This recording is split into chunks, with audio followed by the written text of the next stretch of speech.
Vou caminhando nas estradas desta vida.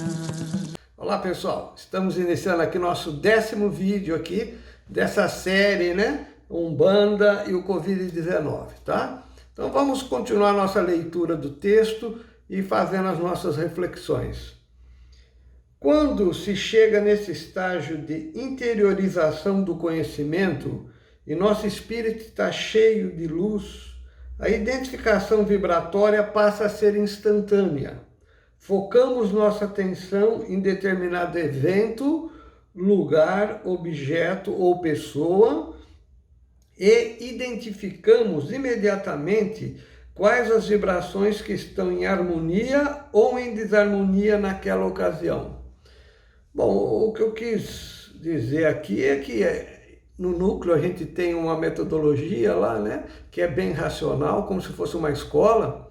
Costumamos chamar até de escola do Caboclo Mata Verde, né? Onde a gente vai ensinando passo a passo a doutrina dos 7 reinos sagrados, as 7 vibrações, as forças, né? Como eu já citei no último vídeo. E então a gente vai estudando aquilo lá, existe um tempo para isso, né? 7 anos. Agora chega-se num momento onde você já conhece tanto aquele assunto que aquilo fica interiorizado, né? Aquilo está lá dentro de você. Então, qualquer evento, qualquer pessoa, qualquer objeto, né? Qualquer local, qualquer situação, você foca a tua atenção e você tem condições de identificar qual é ou quais são as vibrações que estão envolvidas ali naquele momento, né? Porque como já foi dito anteriormente, as 7 vibrações primordiais, elas existem em todos os locais, tá? Como são forças primordiais, né? São elas que são as forças criadoras do universo. Então, tudo que existe é formado por essas forças. Então, com o passar do tempo, isso fica uma coisa intuitiva, né? Você já estudou, já leu tanto sobre aquele assunto, que aquilo fica lá dentro de você.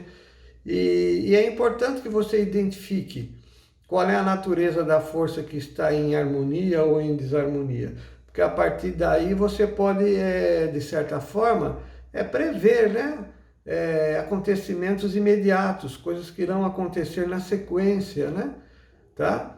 Ou até mesmo poder usar aquela energia daquele objeto, daquela pedra, daquela erva, daquela flor, né?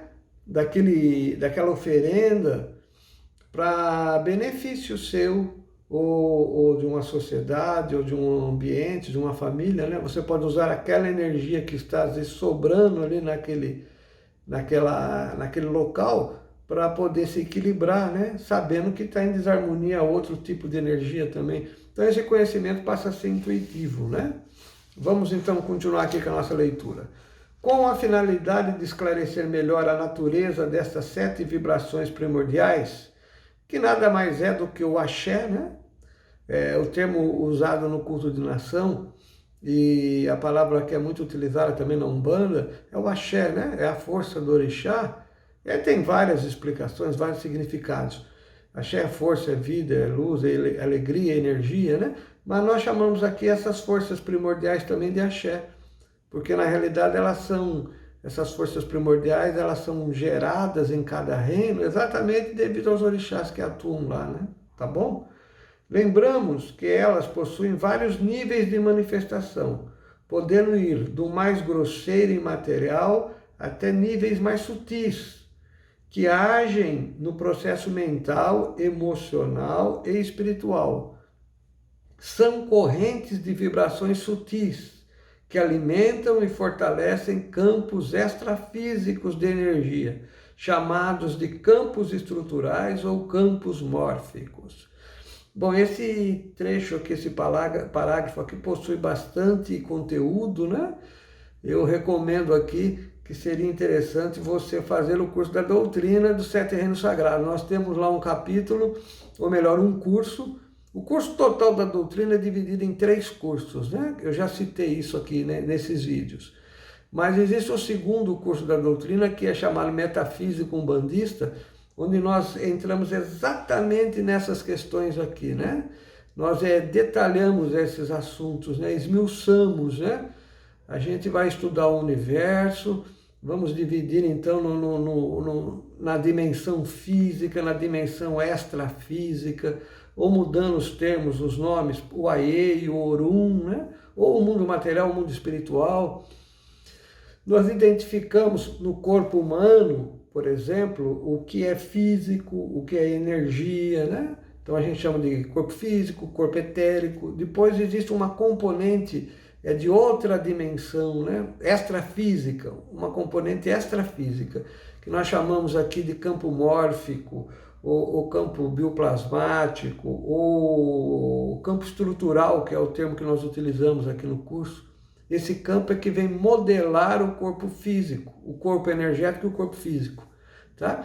E ele é de natureza mental e emocional, tá? E existem vibrações que alimentam esse corpo. Essas vibrações, naturalmente, são de natureza mental e emocional, que são geradas, criadas, produzidas por uma essência que nós chamamos de mônada espiritual, né? O próprio espírito, tá? Então o espírito, ele vibra, produz vibrações espirituais de natureza mental e emocional.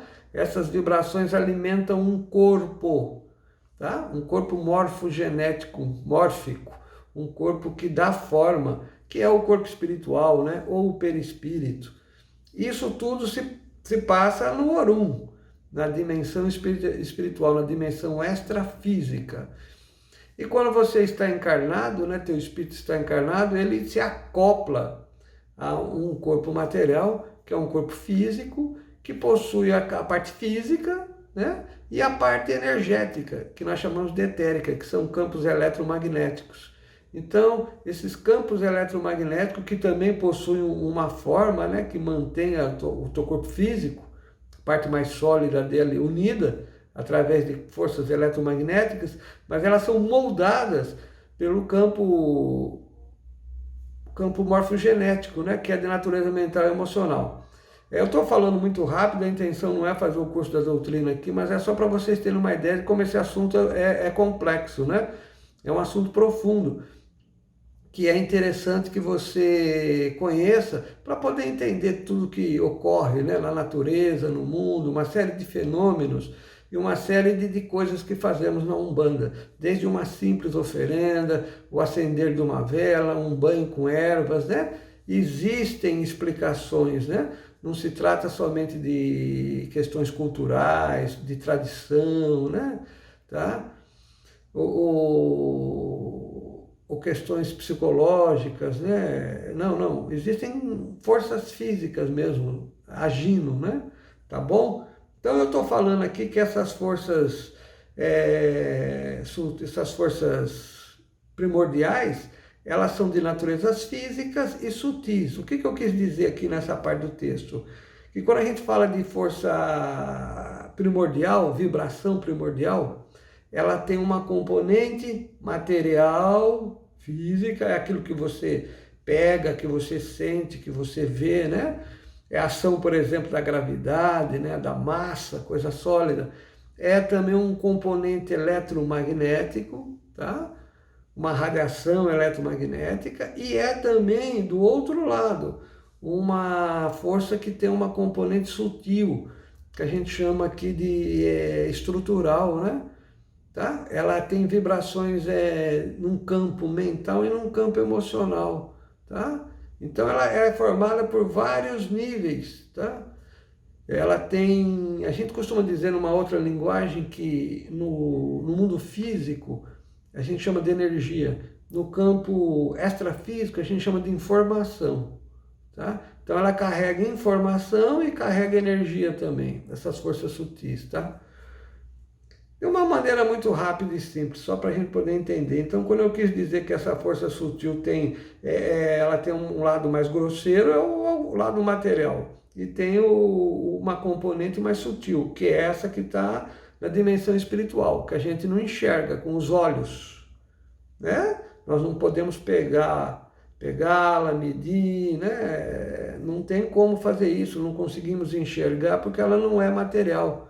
Ela também não é vibração eletromagnética, como nós estamos acostumados com a luz, com as cores, né? Ela está no Orum, tá?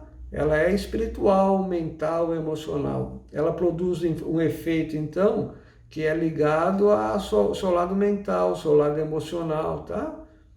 Então, essas forças sutis, elas agem desde o lado mental, emocional, eletromagnético e físico, tá? É isso que o texto quer dizer. Continuando, então.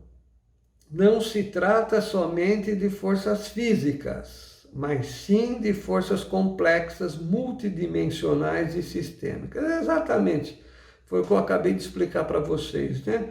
Essa linha resume bem isso. Quando eu falo no texto de forças ou de vibrações primordiais, são essas forças que são acionadas pelos orixás mediante vontade de Deus, né? Essas forças são as forças que criaram o universo, criaram tudo aquilo que existe aqui na face da Terra. E elas têm essa natureza complexa. Ela tem uma natureza multidimensional. O que significa isso? Ela tem uma componente física, elétrica e espiritual, né? Mental, emocional e espiritual. Tá bom? Então, e é força sistêmica, ou seja, de conjunto. Elas agem juntos, né? Elas estão ligadas, todas essas forças, com tudo aquilo que existe na natureza. Não interessa se é sólido, se é líquido, se é gasoso, se é quente, se é frio, se é onda eletromagnética, se é visível, se não é visível, se é espiritual ou não. Elas estão ligadas a tudo isso, tá bom? Continuando, então, nossa leitura do texto. O olhar do iniciado deve ser sempre de conjunto, observando e considerando na análise os objetos, situações e comportamentos envolvidos no evento, e que muitas vezes o olhar do leigo não possui nenhuma relação com o fato principal. Isso aqui é uma coisa interessante também, quando a gente faz uma análise, né? Quando a gente observa um evento, um fenômeno, alguma coisa que está ocorrendo, dentro da visão umbandista, eu não vou olhar somente com o olhar físico, né? Eu não vou questionar aquilo somente com um conhecimento material, né, que a ciência nos fornece. A gente olha tudo isso daí, naturalmente. Mas eu também olho com um olhar espiritual, tá? Coisa que para o materialista, né, fica mais difícil. O materialista, ele não tem condições de fazer essa análise complexa, porque ele desconsidera toda essa parte do universo extrafísico, né? Não tem significado algum para ele, né? Para ele tudo é matéria, tudo parte da matéria. E para nós espiritualistas, né, umbandistas, e para quem segue, estuda a doutrina dos 7 reinos sagrados, o processo é ao contrário. Tudo é espiritual, né? Tudo vem do Orum para o Aê, tá? Se a gente pega a mitologia africana, o Aê foi criado, né, a pedido de Olorum, né, do Oludumaré, para que os orixás atuassem aqui e criassem o Aê. Então, vem do Orum para o Aê. Tudo que existe aqui vem do mundo espiritual para cá. Tudo que existe, qualquer objeto, desde uma caneta, por exemplo, eu estou aqui com uma caneta na mão, qualquer objeto que você queira considerar, ele foi plasmado, né? Ele foi mentalizado, foi criado, foi dado uma forma para ele, né? Foi dado características, qualidades para ele. Primeiro no Orum, né? Na dimensão extrafísica, no mundo espiritual. Nós chamamos isso de campo estrutural. Primeiro você cria um campo estrutural, um campo que dá todas aquelas qualidades. O espírito cria, o espírito tem a capacidade de criar, né? De plasmar. Aí ele vem e materializa aquilo. Então, aí é que a matéria, a energia, ela toma forma. Aí que a gente diz que a energia é condensada, né? É um campo mórfico, é um campo de formas, né? Morfogenéticos. Ele dá forma para o corpo, para as coisas vivas, né? Para os minerais, para tudo aquilo que existe. Então, existe uma estrutura que organiza aquilo, tá? Que nós chamamos de campo estrutural, que é plasmá-lo no Orum e depois ele vem e com a vontade, né? espiritual, ele é materializado. Porque a energia somente, ela não tem inteligência, né?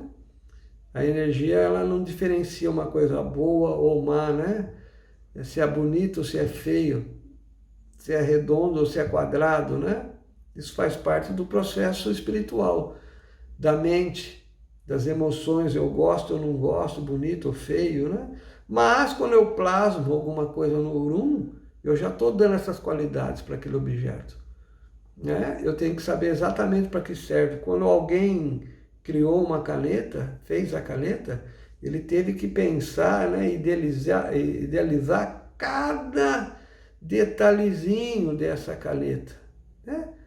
Cada mínimo detalhe, o material que ia ser utilizado, para que ia servir isso aqui, qual a finalidade, qual é o tipo de tinta, né? Como é que a tinta ia sair aqui pela pontinha da caneta, a tampa, o tamanho, as dimensões, o material que ia ser utilizado, tudo, o peso. Então, tudo isso é desenvolvido primeiro no Orum, no mundo extrafísico, tá?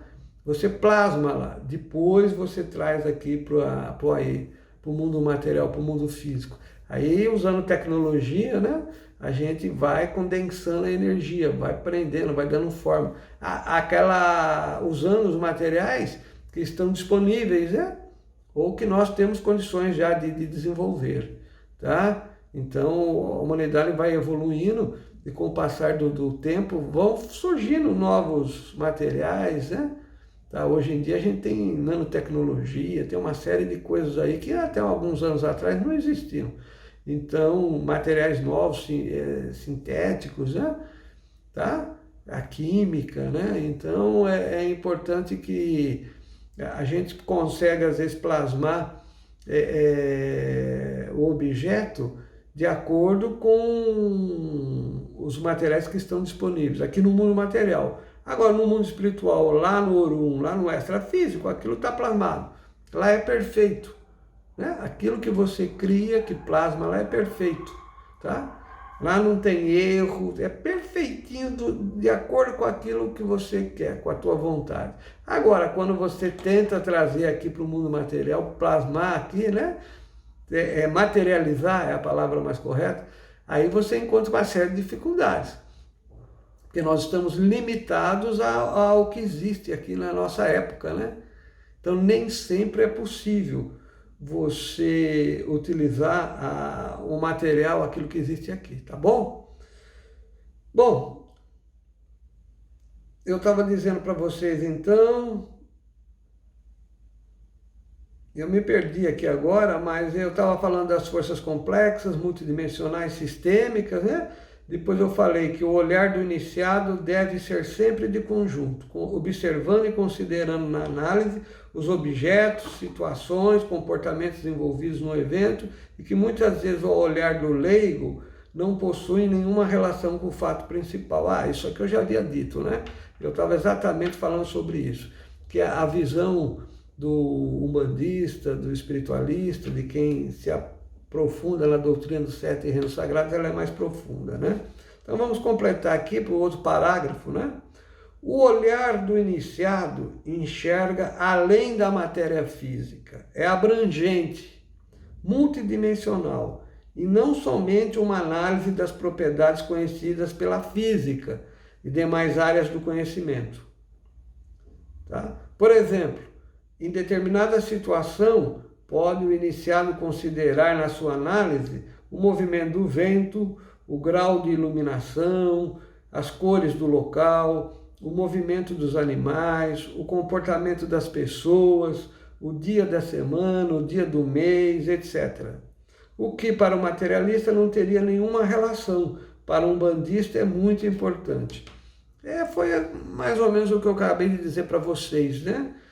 A nossa visão é ampla e sistêmica, de conjunto. Além de considerarmos o físico e o extrafísico, né? Forças que se somam, né? nós olhamos ao redor. Então eu dei um exemplo aqui muito rápido, né, falando que em determinado evento está ocorrendo determinada situação. Por exemplo, está ocorrendo uma pandemia agora, do Covid-19. Esse texto é para tratar desse assunto, né? Nessa parte do texto eu estou explicando um pouquinho essa ciência, né, entre aspas, né, dos 7 reinos sagrados, para que todo mundo possa entender. Então, temos uma pandemia, a gente vai olhar vários assuntos, vários fatores, vários comportamentos, né, para poder analisar qual é a força primordial que aquela pandemia está movimentando, ou qual força primordial é que produziu aquilo lá, né? E por quê, né? A gente vai chegar nessa conclusão depois. Nós estamos na fase de identificação, né? Tá bom? De que forças são essas. Então, nesse texto aqui eu falo isso, que muitas vezes o umbandista, o espiritualista, né? Ele olha o movimento do vento, isso tem importância, se o dia está agitado, se o vento está calmo, se tem muita ventania ou não, por exemplo, né? Se está muito iluminado, se é um dia com o sol que está lá iluminado, céu limpo, se é um dia trevoso, calmo, escuro, cheio de nuvens, se é de noite ou se é de dia, né? Tá? As cores de um local às vezes é importante, né? Principalmente quando a gente trabalha com saúde. Eu já comentei da técnica do Arapé, nós temos uma outra técnica chamada TVAD, né? E o corpo humano, ele possui órgãos, esses órgãos são ligados a essas 7 forças primordiais, e quando as forças estão em desarmonia, aparecem doenças, né? O órgão, então, ele se manifesta ali, acontece algum desarranjo, alguma coisa ali devido à desarmonia dessa energia. E o que tem a ver as cores do local, o lugar onde a pessoa existe? A pessoa pode, por exemplo, produzir uma mudança no corpo dela, ela pode se curar, por exemplo, dependendo da cor da roupa que ela usa, tá? Ou no local onde ela mora, o quarto dela, né? Por exemplo, uma pessoa com depressão dentro dos estudos aqui, é ligado ao 7º reino, ao reino das almas, né? Quando essa energia está em desarmonia, está em desequilíbrio. Pode produzir uma série de problemas, né? E, por exemplo, depressão. Então há uma tendência de se buscar a cor escura, porque a cor do reino é o preto, é a cor preta, é a ausência de luz, né? Então a pessoa depressiva normalmente vai optar por roupa preta, tá? Roupa escura, ela vai querer ficar no quarto lá trancado, fechar a cortina, a janela, ficar num ambiente mais escuro, né? Ela vai ficar calada, muitas vezes em silêncio, né? Tá certo? Então, as cores do local podem ajudar, inclusive, a curar ou a aprofundar aquele mal-estar nela, aquela doença, né? É por isso que nesse parágrafo que eu estou citando que a gente olha muitas coisas, né? A pessoa está depressiva, muitas vezes você vai olhar no quarto dela. As paredes do quarto é tudo preto, a roupa de cama é preta, escura, ela vive com a janela fechada, no escuro, tá? Que roupa que ela usa. Então a gente pode tratar, por exemplo, eu estou exagerando aqui, né? Só para a gente entender, estou dando um exemplo, a depressão mudando a cor. Em vez de usar uma camisa escura, preta, usa uma camisa amarela. A cor amarela é do 3º reino. O 3º reino o que é? Alegria, expansão, né? Então coloque uma camisa amarela, troque lá as cores do quarto, né? A pintura, tá? Fique mais tempo na janela, por exemplo, a janela onde entra a luz, iluminação, né? Onde entra o ar também, né? O ar fresco. Isso vai refletir no interior dela, no mal-estar, no problema de saúde que ela está passando. Então é só para vocês perceberem como as coisas são ligadas, né? Além disso que eu coloquei também aqui, movimento dos animais, né? Comportamento das aves, pássaros agitados, né? Ou silenciosos, né? Comportamento das pessoas, então observa ao redor, vê como é que as pessoas estão, se muita gente está desanimada, está calado, né? Você vai num ambiente, você dá uma geral ali nas pessoas, se as pessoas são alegres naquele lugar, ou estão caladas, aquilo vai refletir uma energia do conjunto, tá? Que mais? Eu citei para o dia da semana, dia do mês, nós usamos aqui a numerologia, tá? Numerologia sagrada, não é a numerologia pitagórica, tá? É importante que se fale isso agora. Existe aquela numerologia que todo mundo conhece, é chamada de pitagórica, é a base 10, né? Vai de 0 a 9, ou de 1 a 10, né? De 1 a 10. E não é essa que nós utilizamos uma que vai de 1 a 7, tá? De número 1 ao número 7, somente. São 7 números, que é ligado aos 7 reinos, tá? As 7 cores, as 7 notas musicais, né? Por aí vai. Essa numerologia do setenária, que nós chamamos de sagrada, que é utilizada aqui na Umbanda, no Núcleo Mata Verde. Então a gente analisa os dias da semana, o mês, o ano, tá? Essa composição toda cria vibrações, né? Existe dentro dos nossos estudos uma ligação, por exemplo, do número com uma vibração do reino. Então, cada mês tem uma vibração, cada dia da semana tem uma vibração, né? E esse conhecimento é antigo, vem da África, não a setenária, mas lá na África, por exemplo, tinha uma semana de 4 dias, cada dia era consagrado a um orixá, né? Então, há determinados tipos de atividades, né? Dentro da religião de Yorubá, né? Então, é um conhecimento que vem dos antigos. O próprio Pitágoras, né, pesquisava bastante sobre os números, né, a ligação dos números com o nosso mundo. Então, existe muito material para se estudar. E nós não desprezamos isso, não. Tá? Inclusive, existe um outro texto, aí no blog, existem muitos textos. Todo ano eu faço isso, uma análise numérica de cada ano, né? Cada ano que inicia, você pode fazer uma análise numérica e ver quais são as vibrações daquele ano, tá? Então eu faço sempre isso para que a gente possa ir desenvolvendo essa sensibilidade, né? Vendo se realmente as coisas acontecem da forma que os números estão dizendo. São forças espirituais, né? Forças vibracionais, né? São ciclos de energia, nós falamos, né? São vários ciclos dos números, dos dias, dos meses, da semana e por aí vai. Tá bom? Então tudo isso é muito importante, tudo se liga, né? E eu finalizei aqui dizendo que o que para o materialista não teria nenhuma relação, para o umbandista é muito importante. E nesse final de texto acho que deu para perceber, né? Quanto é importante para nós relacionarmos tudo isso para poder fazer um diagnóstico, né? Verificar o que está ocorrendo com uma determinada pessoa, com um determinado casal, com uma determinada empresa, com o planeta, né? Ou até mesmo com uma epidemia que nem essa, né? Que é o nosso texto aqui, tá bom? Já chegou na hora aqui de encerrarmos o nosso vídeo de hoje, né? Tá bom? Até o próximo vídeo, então. Um abraço para todos vocês.